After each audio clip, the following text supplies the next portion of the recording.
You and I are going to talk about something absolutely fascinating today. Picture this with me for a second. It's May 2003, and there's a guy staring at what most people would call corporate roadkill. The company's called Data Domain, and I mean this literally. It has 20 employees, zero customers, zero revenue, and maybe $3 million left in the bank. They're about 9 weeks away from complete bankruptcy. 9 weeks. The product barely works, and in the CEO's own words, it's essentially useless. Now, most rational human beings would run for the hills, right? But there's someone out there who takes a CEO job. 6 years later, 6 years, EMC buys Data Domain for $2.4 billion. Not million, billion with a B. But here's the kicker, and this is where it gets really crazy. This isn't some one-time fluke. This person does it again with ServiceNow, taking the company from 93 million to 1.4 billion in revenue in 5 years. And it gets better because then, and this blew my mind when I first read about it, he does it a third time with Snowflake, orchestrating the largest software IPO in history. By the time the market closes on the day that Snowflake goes public, the company's worth over $70 billion. 3 companies, 3 IPOs, 3 massive wins. But this isn't a story about luck, and it's definitely not about being in the right place at the right time. This is about a Dutch immigrant who comes to America with $100 in his pocket and developed what I can only describe as an almost pathological obsession with execution over strategy, with urgency over comfort, and what he calls declaring war on mediocrity. Today, you and I are going to dive deep into how Frank Slootman turned himself from a teenage toilet cleaner, yes, you had that right, in the Netherlands, into Silicon Valley's most feared and respected turnaround artist. But more importantly, you're going to discover the 5 pivotal moments that shaped his approach to business, moments that can completely transform how you think about leadership, growth, and what it really takes to build something extraordinary. Trust me on this story is going to completely change how you think about the scale of growth that you can achieve with the right mindset. Welcome to Inflection Moments. I'm David Franklin, and you and I are about to dive into something fascinating. You know that moment when everything changes for an entrepreneur? When one decision, one pivot, one breakthrough suddenly shifts their entire trajectory. That's what we're hunting for today. If you're building something, if you're that founder grinding it out, making those impossible decisions that keep you up at night, this episode is for you. Because today, we're going inside the mind of one of the most successful entrepreneurs in history to uncover the exact moments that transformed their journey from ordinary to extraordinary. Here's what we're doing. We're dissecting the 5 most pivotal inflection points in their career, but more importantly, we're uncovering the strategic thinking behind each decision, the kind of insight that separates the builders from the dreamers. Ready? Let's get started.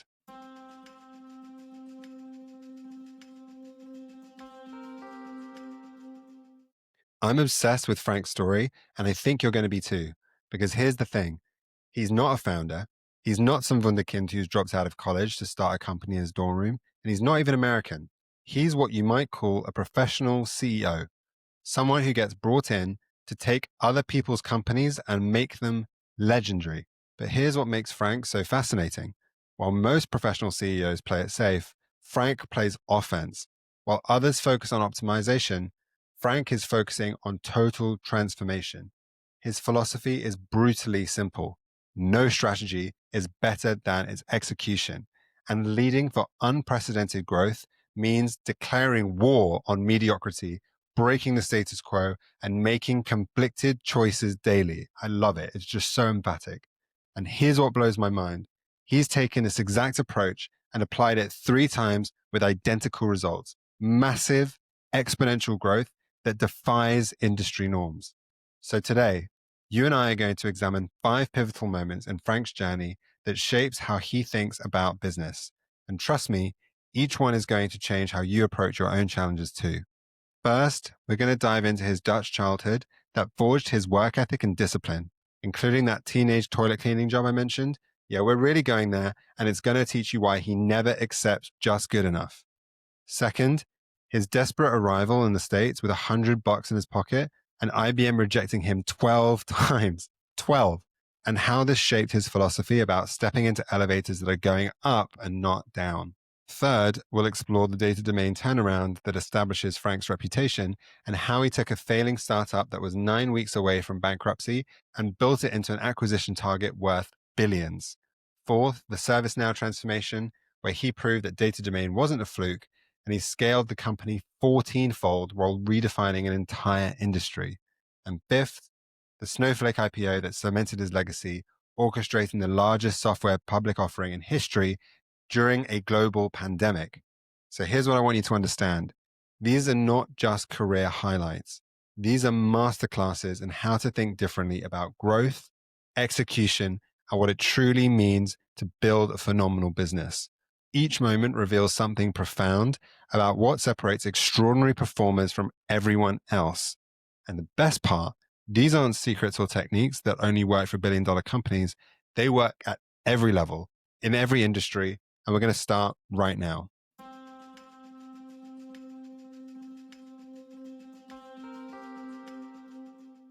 All right, let's go back to the Netherlands in the mid-1970s. So picture this. Frank is just a regular teenager in a middle-class Dutch family. He's the second of 4 kids, military father, comfortable, but not wealthy. The Netherlands at this time is orderly, it's predictable and safe, and it's also, in Frank's own words, a place where people miss the urge to perform at the highest level. But even as a teenager, Frank is restless. He wants something more than just comfortable mediocrity. So he's drawn to challenges, to difficulty, and to proving himself. And his father, the military veteran, has created a household where discipline isn't optional. Walk straight, shoulders back, don't slouch. Nobody eats until everyone's seated. Firm handshakes, look people in the eye, and here's my favorite, don't let them catch you doing nothing or they'll find a chore for you. So when Frank's grades start slipping in his early teens, his father doesn't give him the typical parental lecture about studying harder. Instead, he tells Frank he needs to work up to his potential. And the punishment is a summer job at the factory where his father works, cleaning toilets. So picture this, a middle-class kid, bright enough for university, spending his summer on his hands and knees scrubbing factory bathrooms. While his classmates are probably at the beach or playing soccer, Frank is learning what manual labor feels like, what it means to do unglamorous work with pride. But that's not all. Frank also spends his summers harvesting tulip bulbs in northern Holland. And I want you to visualize this. Walking behind a tractor for 10 hours a day, bent over, pulling bulbs from the ground. Backbreaking work is repetitive, the kind of job that makes you appreciate every other opportunity that comes your way. Now, here's what's fascinating. These experiences don't make Frank bitter. They make him hungry. As he later writes in his book, Frank says, experience is invaluable and teaches you to fix what can be fixed sooner rather than later. The toilet cleaning job teaches him that no work is beneath him, and more importantly, that excellence matters even in the most mundane tasks. So harvesting tulips teaches him about persistence, about pushing through discomfort, and about the relationship between effort and reward. But most crucially, these jobs taught him to never accept just good enough. When you clean toilets, you understand viscerally that every role, every task, every moment is an opportunity to either raise or lower your standards. And this is where it gets really interesting. Frank develops what he calls an allergy to mediocrity. I love it, an allergy to mediocrity. He cannot stand it when things are not done right. He cannot tolerate when people settle for adequate when excellence is possible. So you're starting to see the standards that Frank lives by here. This becomes the foundation of his entire leadership philosophy. Years later, when he's running billion-dollar companies, Frank will talk about this declaring war on mediocrity and breaking the status quo, but it all traces back to these summer jobs in the Netherlands, where a teenager learns that the difference between ordinary and extraordinary isn't talent or luck, it's simply standards. As Frank puts it, most people are, by definition, average performers. It's ultimately about your attitude and behavior, which is a choice, not a skill. I love it. Excellence is a choice, not a skill. And that choice was forged in a factory bathroom and a tulip field where a young man decided that he would never, ever settle for average.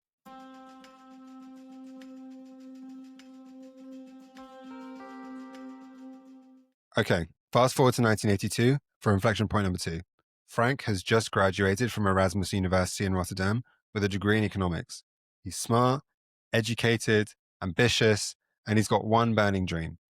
He wants to work for IBM, the absolute gold standard of the computer industry. We're talking about the company that at this time represents everything he admires about American business. But there's just one tiny problem. He's European, and US companies back in the early 80s are pretty skeptical of foreign credentials. But here's what's fascinating about Frank's mindset. He doesn't just want to work in tech, he needs to. As he puts it, you want to step into an elevator that's going up, not down.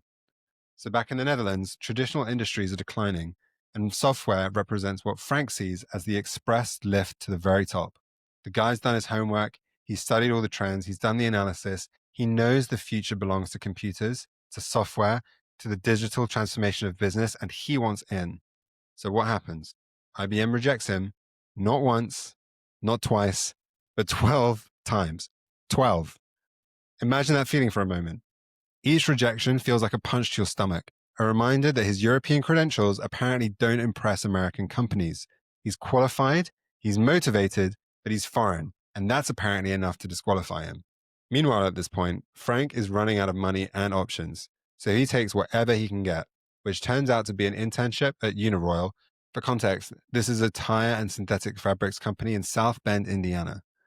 While he's there, he's making seats for cars and for boats. I mean, this is not glamorous stuff. This is not the tech industry, but it's America, and it's a foothold. So picture this for a second. Frank is in South Bend, Indiana, working what he calls the fake leather industry, dreaming of silicon chips and software while he's dealing with these synthetic fabrics. What's also interesting here is that Frank later describes arriving in America with only $100 in his pocket, a phrase he repeats so often that his employees eventually know it by heart. And here's where Frank's character shows up. Instead of being bitter about the rejections, he becomes strategic. If IBM won't have him, he's going to find another path into technology. So he gets hired into the Burroughs Corporation, which is a computer manufacturer that's about to merge with Sperry to become Unisys. It's not IBM, but it's computers, and it's his foot in the door.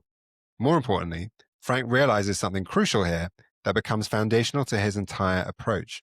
Rejection isn't personal, it's data.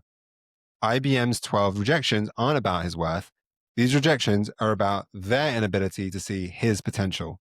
And this becomes a core part of Frank's leadership philosophy. He doesn't take setbacks personally, he takes them strategically. And at this time, Frank also develops what becomes his signature approach to career building: bet on growth industries, even if it means starting at the bottom. As he tells it, I always felt I was born in the wrong country. The energy, buoyancy, and temperament in this country greatly appeal to me. Frank doesn't just get into the American tech industry, he absolutely thrives in it. But those 12 rejections from IBM teach him something invaluable. Persistence isn't just about trying harder, it's about being smarter. This experience shapes how Frank's going to approach every business challenge for the rest of his career. So when data domain's failing, or when ServiceNow is struggling with outages, or when Snowflake needs to go public during a pandemic, Frank doesn't panic. He pivots, he doesn't take obstacles personally, he takes them strategically. That immigrant with $100 in his pocket becomes the billionaire CEO, but only because he learned that rejection is just another form of market feedback. And market feedback is always useful if you know how to interpret it.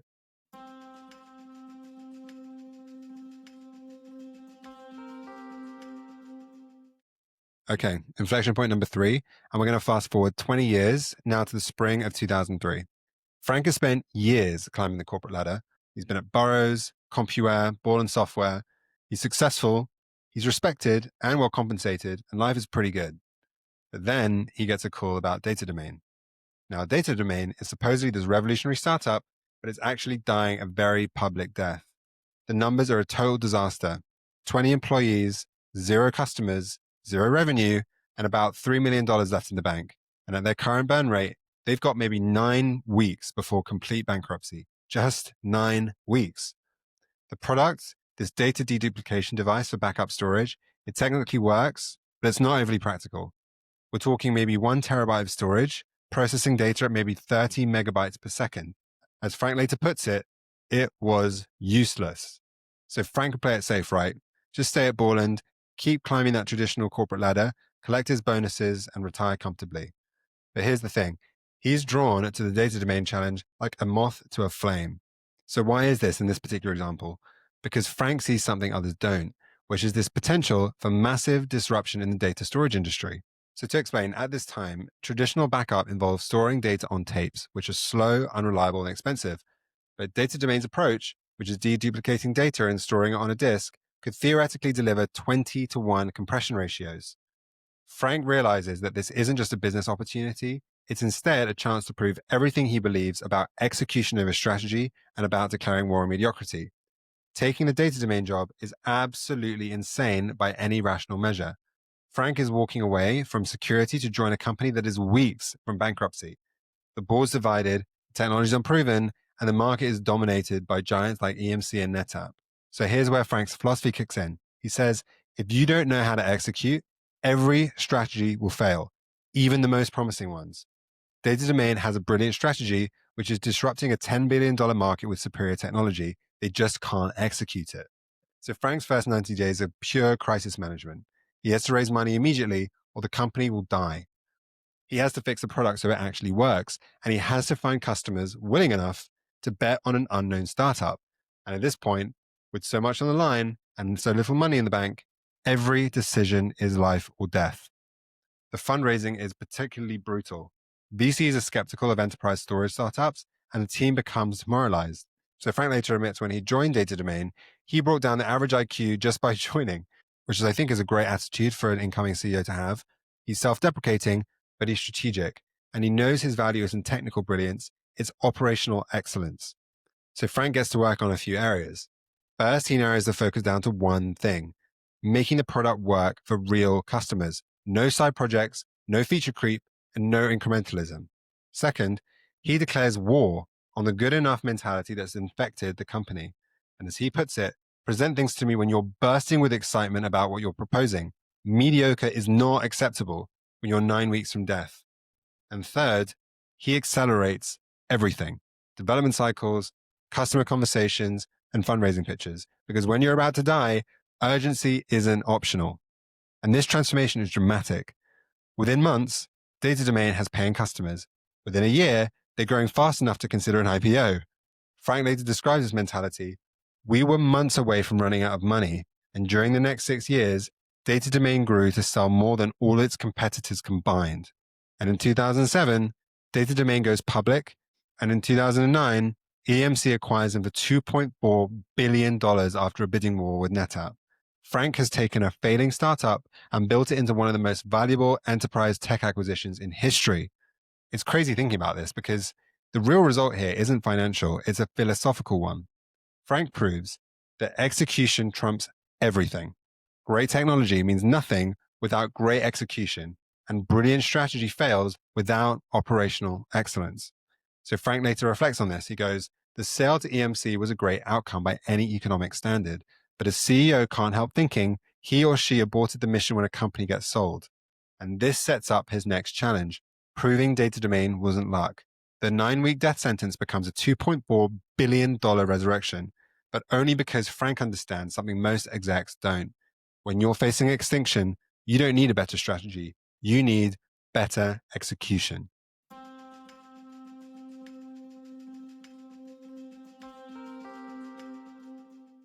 So let's fast forward again now, and it's April 2011. At this point, Frank has supposedly retired after leading Data Domain to be acquired. He's supposed to be sailing his yacht around the world, sipping champagne, writing his memoirs, and, doing what billionaires are supposed to do.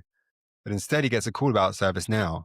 This is a fast-growing SaaS company that's breaking under its own success.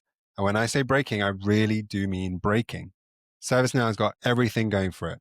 It's got a brilliant founder in Fred Luddy. It's got a compelling cloud-based services offering, and it's disrupting legacy giants like BMC and IBM. They're doubling revenues every year and adding marquee customers like Deutsche Bank, Intel, McDonald's, you name it. There's just one tiny problem. Their infrastructure cannot handle the growth. The system goes down constantly, and customers are furious. As Frank later describes it, and this gives you a sense of what it was like, I was terrified to check my email because every morning I knew there could be another crisis. So Frank could have stayed retired, right? He could have sat around the world and enjoyed the good life. But here's the thing about Frank, and it plays into the patterns that we've explored thus far. He's addicted to what he calls being in the arena. He sees ServiceNow as a chance to prove that Data Domain was not a fluke and that his philosophy can transform any high potential company. But more importantly, he sees the bigger picture. ServiceNow isn't just a help desk tool, It's a platform. As he puts it, this was a platform, not a tool.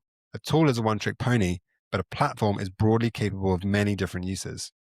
So keep in mind at this point that this infrastructure crisis that ServiceNow is going through is truly existential. These aren't small customers we're talking about. ServiceNow's customers can't afford downtime. When the COO at Deutsche Bank tells Frank, you got to succeed, we have no way back, Frank realizes that they're running mission critical systems for Fortune 500 companies on what he incredibly describes as a Dell server running out of a closet. The technical challenges are immense, but honestly, the cultural challenges are even worse. ServiceNow has grown too fast to develop proper systems, processes, or discipline, is what Frank calls the blind leading the blind. They don't even understand their own problems well enough to fix them. So Frank gives a brutal assessment on this. He says, many days we were up and down and sideways. And after a while, that became super intense because we were not growing out of that situation. He's got execs from J&J calling up and telling him, what in the hell is going on over there? We didn't even understand the problem. So people looked at us like, you guys don't even know what you're doing. And to be honest, they weren't wrong. We really didn't know what we were doing. So this is when Frank goes through his signature approach and gets his playbook out from data domain. He narrows the focus, accelerates the pace, and raises the standards. And the first thing he does is he stabilizes the infrastructure by completely rebuilding their operations team. He cycles through multiple execs, brings in consultants, and throws every resource at the problem until they achieve stability.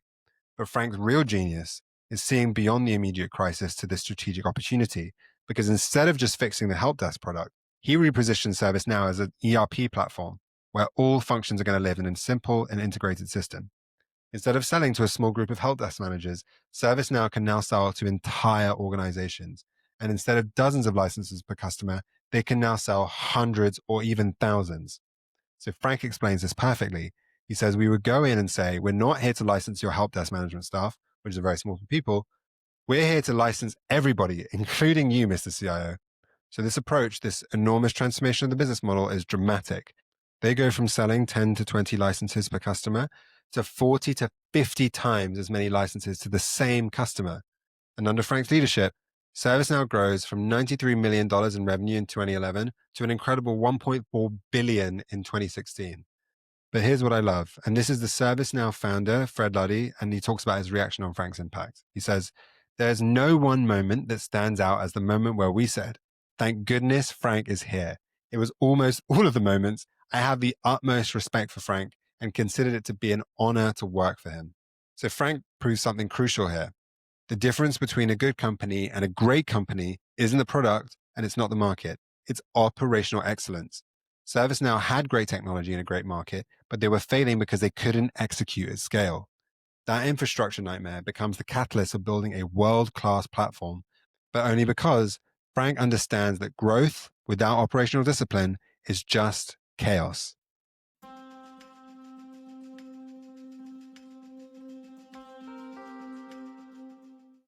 Okay, inflection point number 5 now.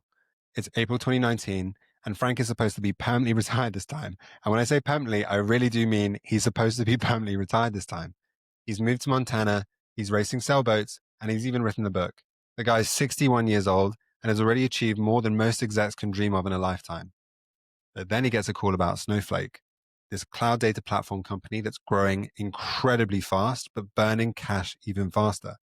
And Frank, being Frank, cannot resist one more challenge. When he arrives at Snowflake, he discovers something fascinating, a company that's what he calls massively over-resourced. They've raised hundreds of millions, but lack the discipline to deploy it effectively. So you can already see the pattern starting to form here and why this goes right into Frank's sweet spot. As Frank puts it, my introduction of a much more serious and disciplined approach was like pushing the staff into a cold shower to wake them up. And Frank sees something extraordinary here. It's the ultimate test of his philosophy. Data domain proved that he could save a dying company, and ServiceNow proved that he could scale a growing company. But Snowflake, this represents something bigger. It's taking a high potential company and making it legendary. The market opportunity here is absolutely massive. Every company in the world is generating exponentially more data and needs better ways to store it, process it, and analyze it. And at the time, Snowflake's cloud-native architecture gives them a huge technological advantage over legacy giants like Oracle and Teradata. But Frank's real motivation isn't financial at this point. It's his legacy. He wants to prove that his execution at all costs philosophy can create not just successful companies, but industry-defining ones. Then, just moments after Frank joins, the pandemic hits. The entire world shuts down. Most companies are delaying their IPOs indefinitely as they wait for better market conditions. So at this point, Frank faces a choice. He can either wait it out like everyone else, or prove that great companies can go public at any time. The conventional wisdom tells Frank to wait, but Frank's philosophy says the opposite. In Frank's own words, he says, leading for unprecedented growth means declaring war on mediocrity, breaking the status quo, and making conflicted choices daily. So the IPO prep phase is intense. Frank has got to prove to his investors that Snowflake is not just another cloud company, it's the future of data infrastructure. He's got to demonstrate not just growth, but sustainable, profitable growth at massive scale during a global pandemic. So Frank applies everything that he's learned from Data Domain and ServiceNow. He tightens the operations, he's accelerating sales cycles, he's raising the standards across the organization. But more importantly, he crafts this narrative that positions Snowflake not as a product company, but as a platform company, the foundation for the entire data economy. So back in the fundraising stage, the IPO pricing becomes this high-stakes negotiation. The Snowflake CFO, Mike Scarpelli, he wants to keep it under $100 a share to avoid it looking ridiculous. But Goldman keep pushing Frank to raise it higher. They finally settle on $120 a share, which is at the top end of the range and an absolutely historic multiple. But Frank's real genius is the timing. While other companies are delaying their IPOs, Frank is pushing forward. He's betting that investors will pay premium prices for premium companies even in uncertain times. So it's now September 16, 2020, and Snowflake goes public at $125 a share. And on the opening day, it explodes to $245, basically doubling in value. At this point, it makes Snowflake the largest software IPO in history. Even Berkshire Hathaway invests $250 million on the same day. This is the first time that they've ever invested in a software IPO. So the closing price, Snowflake is valued at $70 billion, which makes it more than the likes of these US stalwarts like BNY Mellon and Hershey and countless others. Frank's personal stake at this point is worth over $3 billion, making him one of the wealthiest immigrants in America. But as he characteristically puts it, they're just numbers, and I can never spend it all anyway. The pandemic IPO becomes the largest software offering in history and proves that Frank doesn't just build successful companies, he builds legendary ones. And as Frank reflects on the IPO, he says, so far so good. We needed to do this for a number of reasons, especially to raise the stature of the company in the marketplace.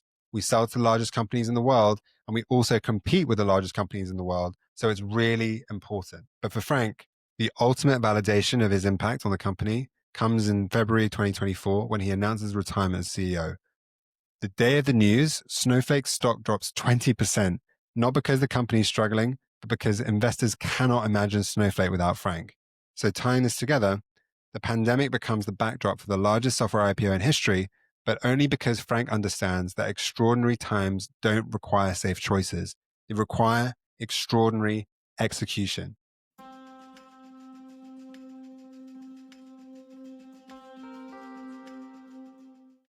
Taking a step back, you know what's fascinating about Frank's story? After examining his journey from a teenage toilet cleaner to the serial billionaire CEO, you start seeing these incredible patterns that explain not just his success, but his incredible consistency across these 3 different companies and 2 decades. I mean, think about it. We're talking about a guy who's taken the exact same playbook and applied it successfully at 3 different companies. That is not luck. That is a system. And I want to share the 5 most powerful threads with you. The first thread is that execution always trumps strategy. This is Frank's core philosophy, and it's learned in those Dutch factories and refined through 3 IPOs. As he puts it, and I love this quote, no strategy is better than its execution. You can go very, very, very far with world-class execution, whereas you will go nowhere with strategy alone, no matter how brilliant it is. So here's what blew my mind when I realized this. Data Domain, ServiceNow, and Snowflake, they all had brilliant strategies when Frank joined them, but all of them were failing to execute. Data Domain couldn't build a working product. ServiceNow couldn't keep their own systems running, and Snowflake couldn't deploy capital effectively. So Frank's genius wasn't creating these new strategies, it was making these existing strategies actually work. The second pattern I see is Frank declaring war on mediocrity. From cleaning toilets to building billion-dollar companies, Frank has never, ever accepted good enough. His childhood taught him that excellence is a choice, not a skill. His father's military discipline showed him that standards either rise or fall, and they never stay the same. At every company that Frank joins, his first move is to raise the standards, not gradually and not diplomatically, but dramatically and immediately. As he says, present things to me when you're bursting with excitement about what you're proposing. And if you're not excited about your own work, then why should anyone else be? This isn't about being difficult. It's about being honest. Mediocrity is comfortable, but it's also fatal and a poison in competitive markets. Frank's companies succeed because they refuse to compete on comfortable terms. And this brings me on to the third common thread I notice, which is Frank's mantra to narrow the focus to increase the quality. Frank has this almost pathological focus on prioritization. In my opinion, one of his best quotes that he says is priority should ideally be only used as a singular word. The moment you have many priorities, you actually have none. I love that quote so much. At Data Domain, he focused solely on making the product work for real customers. At ServiceNow, he focused first on infrastructure stability and then on platform expansion.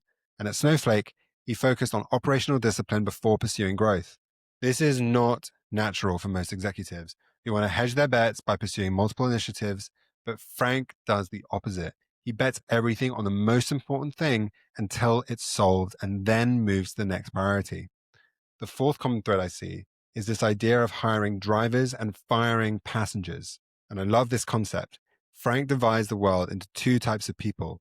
There are drivers who take ownership and make things happen, and there are passengers who are carried along by company momentum without contributing to it. His hiring philosophy is brutal, but it's effective. Hire for aptitude over experience and get the wrong people off the bus quickly. And I know that applies to so many founders, regardless of what company you're building. This creates a virtuous cycle. High performers attract other high performers, while low performers drag everyone down around them. Frank's companies succeed because they systematically upgrade talent over time. And the final common thread here that I see in Frank's inflection points is this idea of speed as your competitive edge. From getting rejected 12 times at IBM to Snowflake's pandemic IPO, Frank has learned that speed creates opportunities while hesitation destroys them. His companies don't just move fast, they use speed as a weapon against larger, slower competitors. This shows up everywhere. Compressed development cycles at Data Domain, rapid infrastructure fixes at ServiceNow, and accelerated IPO timing at Snowflake. All through these moments, Frank doesn't wait for perfect market conditions. He creates them through aggressive execution. These 5 threads work together to create what Frank calls amping it up, a systematic approach to transforming the companies that he works with through this uncompromising approach to execution. You don't need new talent, new capital, or new market.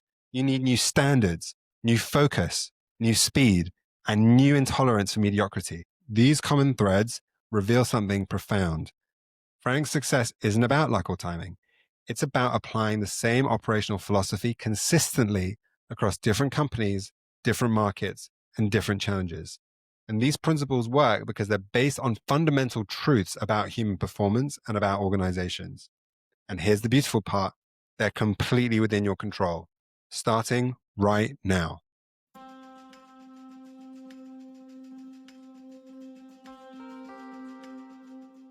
When Frank announced his retirement as CEO of Snowflake in February 2024, the stock dropped 20% on the news, and it had nothing to do with the company's performance. It was because investors couldn't imagine the company without him. That is the ultimate measure of a leader, isn't it? Not whether they can succeed, but whether they can make their principles so embedded in the organization that success continues without them. Frank is now 67 years old. He's worth over $3 billion, and he's still racing sailboats in Montana. The guy who arrived in America with $100 in his pocket has proven something incredible. That immigrant ambition, his operational discipline, and his absolute allergy to mediocrity can transform any company willing to embrace them. But here's what I want you to remember from Frank's story. The question isn't whether these principles work. Frank has proven that 3 times over across 3 companies, 3 IPOs, and $3 billion exits. The question is whether you're willing to apply them, whether you're willing to declare war on the mediocrity in your own work, your own standards, and your own life. Because somewhere out there, there's another teenager cleaning toilets, another immigrant getting rejected by their dream company, and another entrepreneur staring at what looks like certain failure. And if they're willing to choose excellence over adequacy, to prioritize execution over strategy, and urgency over comfort, they might just build something extraordinary. Thank you for joining us on Inflection Moments. If today's story sparked a new perspective or challenged your thinking, be sure to share it with someone you know loves this stuff as much as you and I do. Maybe it's a college buddy, your water cooler buddy, or maybe even someone in the family group chat. If you enjoyed this deep dive, make sure to leave a 5-star review and subscribe to our channels so you can be the first one to hear what we've got coming next.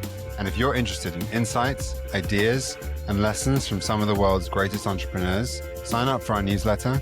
The link is in the show notes. Until next time, keep building and talk soon.